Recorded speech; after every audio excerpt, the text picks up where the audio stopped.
ANA has officially taken delivery of its third and final aircraft a couple of months back, and keeping it stored at Airbus until later on this year when the market starts to return to normal.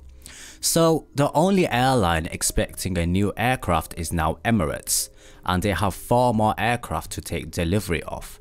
It seems strange though that the airline is already retiring its oldest aircraft, but that was always likely as the initial 12-year leases ran out. More aircraft are inevitably going to follow. Bizarrely, Tim Clark, who was instrumental in deciding not to order more, is lamenting the end of the production. There is a real issue over what's happening with the A380s at Emirates, with only 25% of Emirates pilots now qualified for the A380 and the remainder are for the 777. Quite what will happen with the vast bulks of the A380 currently grounded at Emirates is hard to ascertain. A lot will depend on how fast the post-vaccine world returns to normal. There is a growing feeling that a vaccination will be required for international travellers. Australia's Qantas has already said that it won't allow anyone to fly international without a vaccination certification. There seems to be an appreciation that Emirates will never go back to the full 100+ fleet of A380s. It's far more likely to find a number that will balance well with its new aircraft orders and the existing 777s. However, a viable 50+ is likely to stay in service for another 10 years. They've also retired their first A380, and it was the second aircraft to be delivered. It first entered service on the 24th of October 2008. It was planned for retirement even before the COVID saga, being one of the early aircraft that was plagued with the wing box frame issues requiring extensive work. These aircraft were also overweight and less economical than was intended. It's believed that Emirates didn't want the expense of a major D-check and a respray of an old aircraft when new ones were to be delivered. Expected to take delivery of another 4 aircraft, the last is technically due to be completed around March. At the moment, the aircraft are all stored. The size of the fleet is currently standing at 117, but more are expected to retire as their leases expire, most of which are 12 years unless the airline owns the aircraft outright.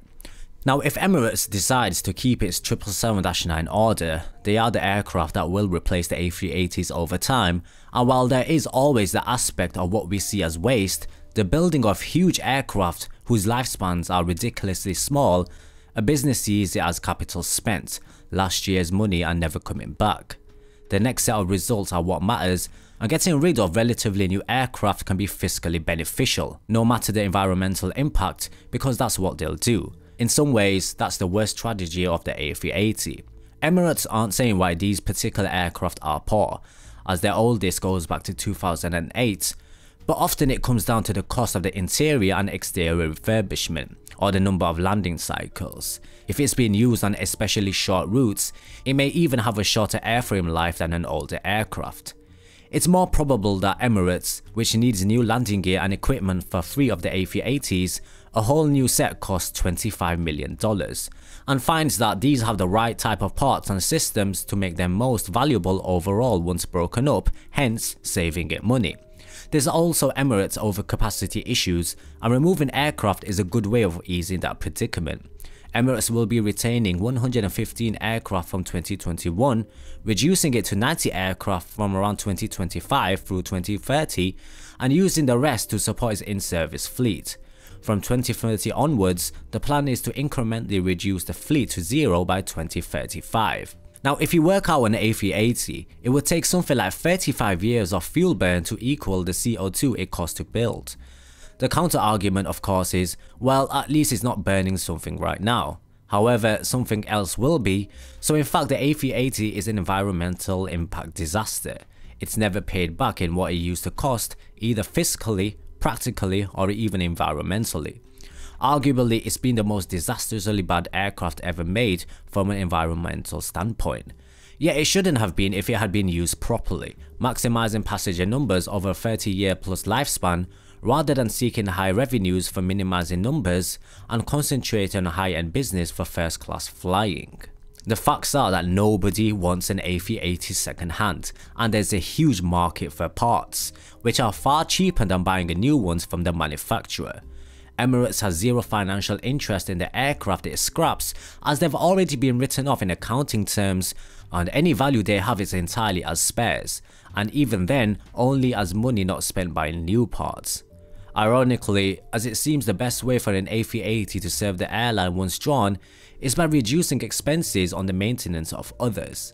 It's going to be tough watching so many aircraft still usable and in their prime being broken up, but the harsh realities are that many of the engines have been unreliable, in-service problems extensive, and day-by-day running costs higher than expected. It is worth noting, however, that the A380 is an engineering triumph.